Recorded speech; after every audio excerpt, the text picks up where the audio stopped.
today's World Insight. An ecological civilization.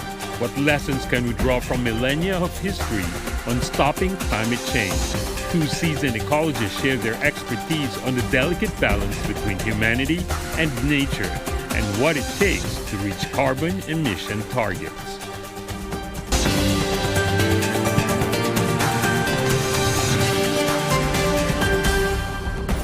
Hello and welcome to World Insight. I'm Tian Wei. One of the biggest challenges we're facing today is climate change. But come to think about it, it's not just a scientific, economic, and policy issue about carbon emissions, the green industry, and etc., but it poses an ultimate question. What is the relationship between humans and nature? There are already great answers rooted in history. For example, one of the leading philosophers from ancient China, Lao Tzu, said this about humans and nature and how much we all need to learn from nature. He said, all things flourish and each returns to its source. Or, nature does not hurry, yet everything is achieved. So, you see, when China faced with challenges like pollution, biodiversity loss, and climate change, it embraces the idea of ecological civilization, a unique angle to understand the related issues and rally the whole country for the right actions. This approach is deeply appreciated by these two widely respected scholars who have been studying ecology from cultural perspectives. Good to see both of you. Would you like to introduce yourself? I'm Mary Evelyn Tucker. I was born in New York. I teach at Yale University in New Haven, Connecticut. And this is my husband for 45 years. John? I'm John Grimm. I was born in North Dakota, which is in the steppes of North America, in the middle of North America. And it's a very windy place, and the wind blew me out to New York, where I met and fell in love with Mary Evelyn. Right. You fell in love with one another, but also you fell in love with the approach of studying our relationship with nature through philosophy. I come from a hunting family, so early on I had experiences of being with my family and carrying a gun, but I decided not to hunt anymore, but I continued to walk. And so the animals would be driven to the hunters, and everything that was killed or shot went to the table. So I learned very early what people in these kinds of hunting and gathering cultures know about livelihood and making a life and bringing it, sharing nourishment. And both of you have been traveled in China extensively. What are your takeaways from your traveling in your understanding of the relationship in philosophy and also with nature?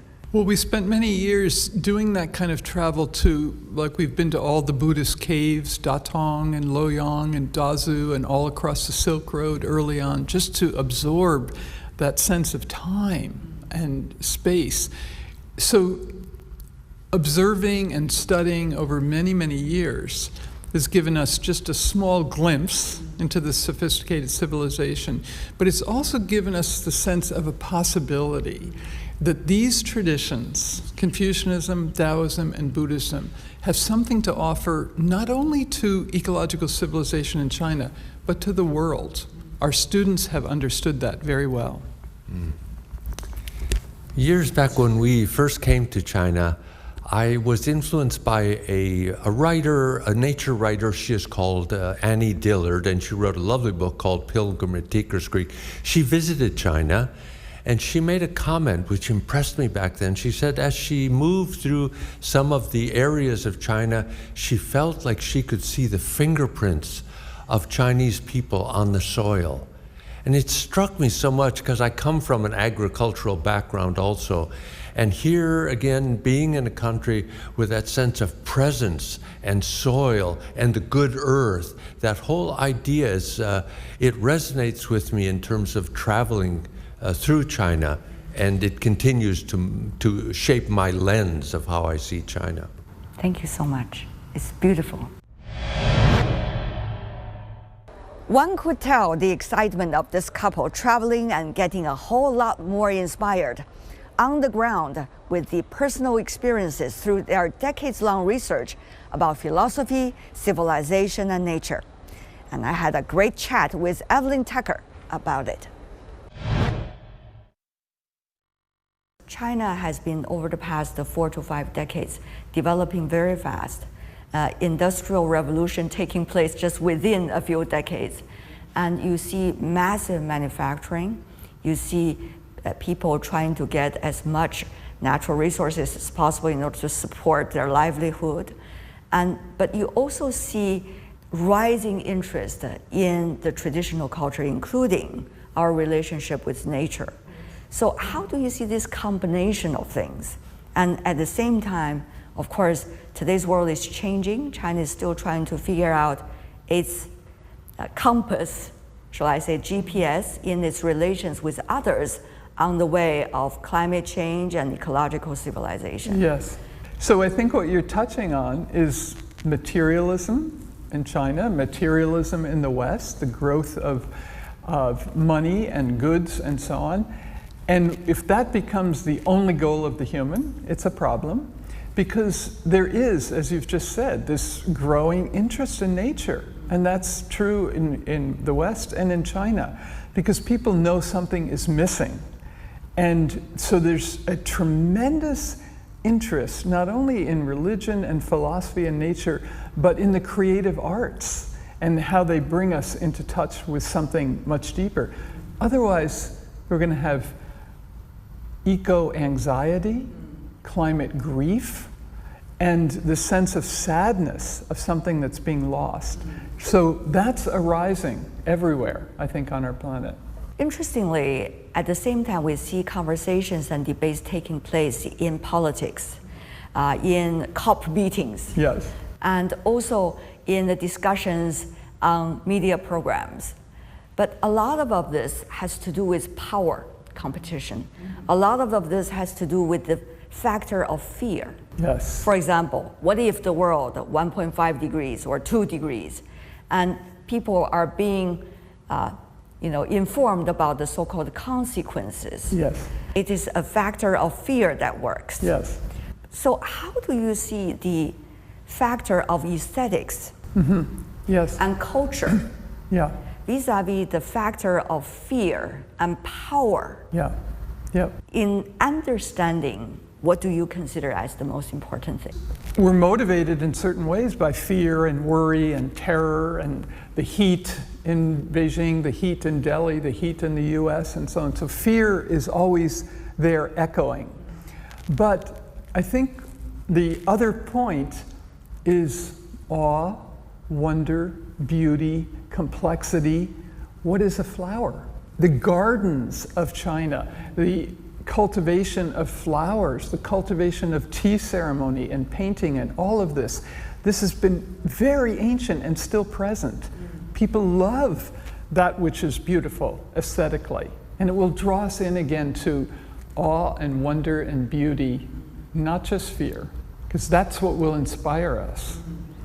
So how is this what you are trying to work on, competing against or coexist, or sometimes even complementary with what is going on these days if you read the news? Power, Yeah. fear, Yeah. competition, and even rivalry. I think in the midst of these very challenging times, I think this is the most challenging time in human history, truly, because At least when we are alive. yes, when we are alive, but especially because of climate change, biodiversity loss, pollution, and this sense of competition and wars and so on.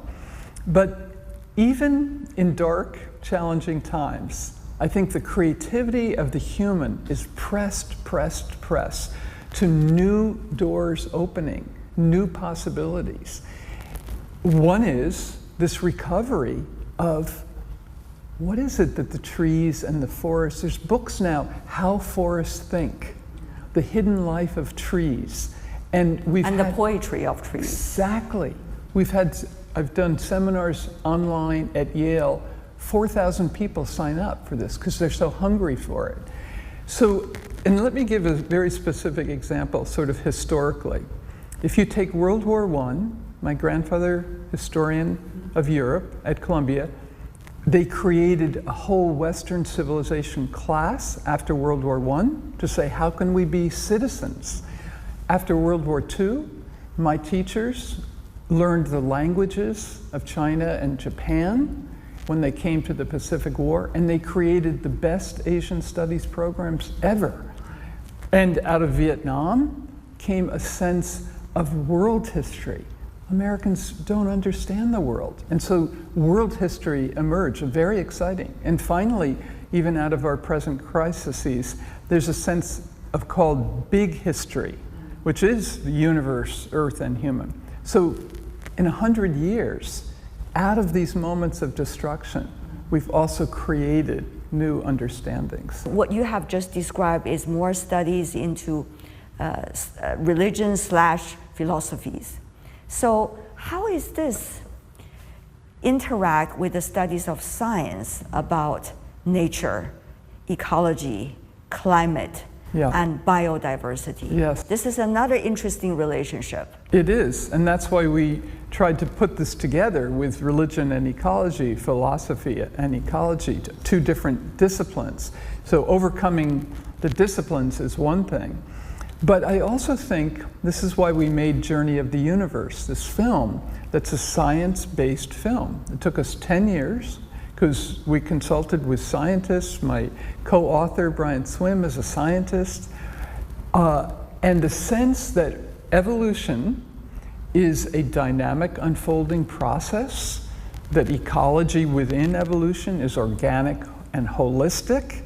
So all of these sciences we wanted to take into a much more integrative, integral ecology is a term now being used, a much more integral sense, not just reductionist science over there, objectivist knowledge, but something that relates to us, that we participate in the unfolding of evolution.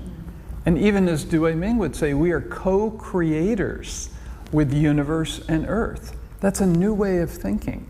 And it's had a great appeal. It's on public television, it's available streaming, on Amazon.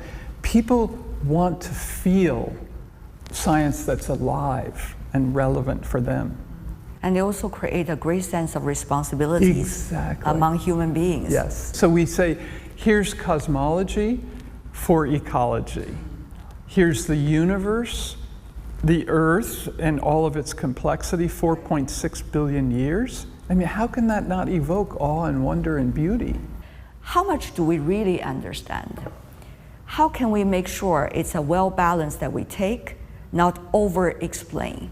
We're the first generation to have the sciences from astronomy and physics to geology and biology and cellular life. So we're the first generation to have the sciences that could actually tell a universe story. That's very exciting. And so what we like to do is open up mystery, not answers, but things that continue to invite us to explore. I can give an example. The early universe had just the right temperature. If it was too fast, it would collapse. Too slow, it wouldn't emerge. And in our film, we have an image of a balloon. It's too large, too small. As a metaphor. As a metaphor.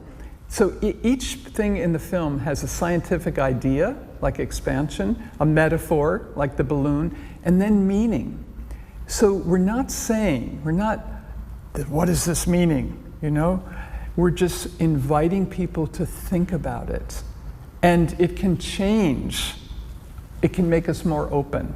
There is an enormous, huge bank of knowledge, philosophy, intellect already existing in our culture. The pure energy to understand what is already existing is already mind-boggling for any individual. Yes. Not to mention that there might be new ways of discovering how can we understand what we are and how our relationship with the nature in a different way. So there's always a struggling of energy. What is the best approach? If we find a path and our curiosity leads us and it keeps growing. And my sense that there were limits to Western religions. It was insufficient. What is God? It's much, much bigger than anything we could ever name. And that's what I found in Asia, something much bigger. The Tao, for example, we don't have a name or a word. That's how the Tao Te Ching begins. So it was this dissatisfaction with what was insufficient and trying to find something greater. And each of these traditions, I love Buddhism, I love the meditation, I love Taoism, but I found Confucianism very compelling because it has a philosophy of education and cultivation and even politics. The whole concentric, I was like, this is very rich, very full. It's still not understood in the West. Buddhism and Taoism are maybe understood a little bit better.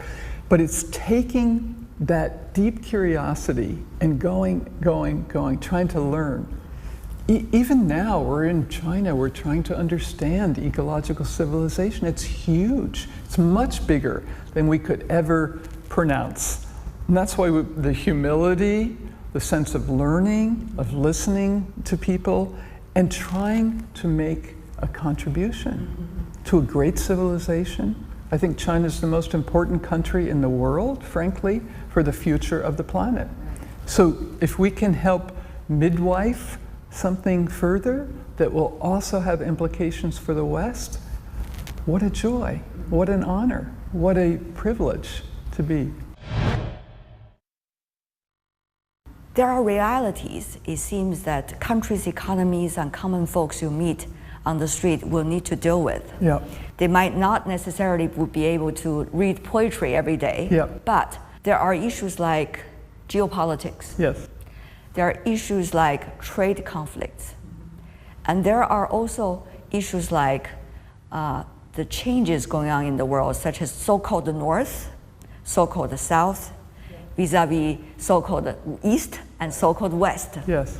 So how do you see, when you are doing research, all these explosions of discussions taking place are having an influence on your thinking? And also the other way around, how can they sharpen your mind to understand better about what you exactly are looking for? I try and follow the news, the headlines and so on, but I also frankly try and block out that which is devastating. War, suffering, children dying, things like that. I have to protect myself in a certain way. And at the same time, I have to be very conscious of these incredible political, geopolitical, economic clashes and problems. But let me give an example. The COP15 in Paris was led by Christiana Figueres from Costa Rica. She has Catholic background. She was the first to make sure the religions were part of that conference. And she was listening to what the spiritual leaders were saying. That changed things considerably. Now, in the last conference in Dubai, there was a faith pavilion for religions. So you see, that movement's been very important. At the same time, the COP conference, Pope Francis wrote an encyclical letter called Laudato Si. He brought his speech also to the UN. The SDGs were announced that same year after his speech. But Laudato Si says there's cry of the earth, cry of the poor. And he's holding these up together. Those who are suffering, both the earth and the poor. It's powerful. It's eco-justice. And it has had an enormous effect. He launched that in March. December was the conference. Right. Many people feel that's why we got an agreement. When the world is facing different kinds of challenges, including geopolitics, wars, conflicts, trade, and the picture of power begin to shift, one could argue more to the developing countries. They're becoming ever more powerful and capable. The developed economy begin to talk about the so-called climate justice. And sometimes what it meant is, sorry, I cannot deliver what I promised because circumstances arise now that I didn't know then. For example, people might lose jobs from the fossil fuel industries. I cannot afford that. For example, there's a war in my neighborhood, and therefore I have to use fossil fuels more. Or I cannot commit to the earlier promises I made about providing funding to developing countries, which is crucial for the latter to incorporate new technologies in order to deal with climate change. And the list goes on. So there is a very much skepticism, one could say, these days. And the electronic vehicle discussion is only adding oil to the fire.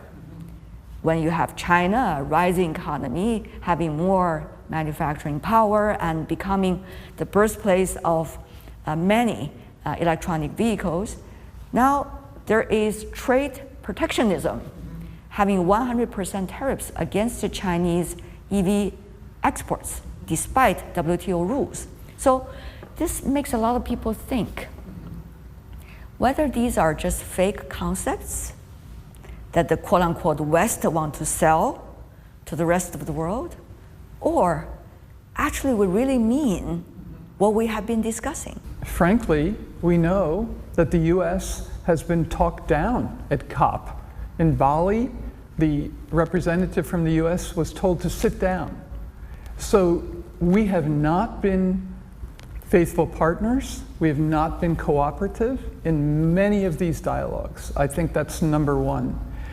Secondly, the tariffs on EVs or solar is crazy. You know, it's not fair, it's not right. So our foreign policy has a problem in terms of cooperation for genuine change. Our economic policy is only for self-interest and so on. These are real problems, which is why the US has lost a lot of respect in the world, honestly. Because what you're saying, I think, is very true. What are the promises? What are the possibilities? What's the reality? Now, the only thing I would say maybe we can have further dialogue on is climate justice. Because there might be some misunderstanding that I'm hearing in what you said. But for people who are sincere about these issues, climate justice is essential. We have over 90 million refugees, many, many more, coming into Europe, coming into the US, climate refugees. That's an issue of justice. And we can say even in our own country, those who have been most ill affected by climate are Black people and Native Americans and so on and so forth, and the pollution issues. So I think when we use this in a sincere way, that's what the Pope is trying to do too, to say the poor are suffering. Then we can begin to re-establish alliances with North-South alliances. For example, Latin America, many indigenous people are suffering for trying to protect the Amazon, and people are being killed. And liberation theology is trying to uphold justice. And that has been very important in North America too, liberation theology. So we have to find the angles for alliances beyond the rhetoric and beyond the very inadequate foreign policy. How to make sure people are not wrongfully exploiting some of the most important concepts, such as climate justice. Let me throw in an example. I had a conversation recently with a Chinese environmentalist talking about this issue. She was referring to what people in Shanxi province experience. As you may know, Shanxi is a province well known for its fossil fuel reserve. Yes. Many of China's coal coming from there. But more than a decade ago, as a result of a global discussion and also future plan of China's economy, many people lost their job in the fossil fuel industry. And they bite the bitter, as the Chinese say. They eat the bitter, and they changed their job. Some of them did not have job immediately. So they actually went through a very difficult period of time, that province as a whole, not to mention the common folks, in order to get by. And now they have found a new direction tourism, because that's also a place rich in culture Yes. for different dynasties. So they have changed their way of style, of economy, and also of making a living. But at the time when they were making the change, it was extremely difficult. Yes. So here is the thing. When climate justice was actually the issue, the Global South might not have the linguistic power to embrace it and make it an issue. And yet now, when they already, quote unquote, ate the bitter and make the change, they notice that the other side were trying to take advantage of that rhetoric to their advantage of not making any move for responsibilities. Yes. So that is the thing that we are talking about Yes. here. Environmental justice, we have a center at our school for this, and my whole background is social justice and so on. So I hear it from that ear, that it's much more sincere, but I also hear the distortions that you are speaking of. And is it Datong that you're speaking of too? Yeah, with for the- example, it's Yeah. one of those cities. Yes, and there's a huge exhibit in New York right now at the Asia Society called Coal and Oil. It is fantastic because it shows pictures of the miners from China and so on. Orville Schell did this exhibit. It's very gripping. And so I hope with exhibits like that, people in the West will have more empathy with what that transition involves. How would you be able to make sure people can still think with aesthetics, with philosophy, with justice? Some of these words are already becoming too precious these days in daily conversations. If we are giving over only to competition, only to elbowing everyone out, if compassion disappears, if empathy and sympathy are just marginalized, we become animals. We are human animals, but we lose our humaneness. And this is not something we can sustain. If we look at history, look at the Confucians struggling with emperors who were authoritarian and having to retreat so they wouldn't be killed. This history in the West, too, of kings and authority and so on, has been very ancient. And you know, even the idea of democracy is very new, very imperfect, especially in our country. So this competitive spirit, perhaps we can say there's a yin-yang, and things are mingling so that this problematique is also offering promise and possibility. It's not either or, it's a yin-yang together, I think.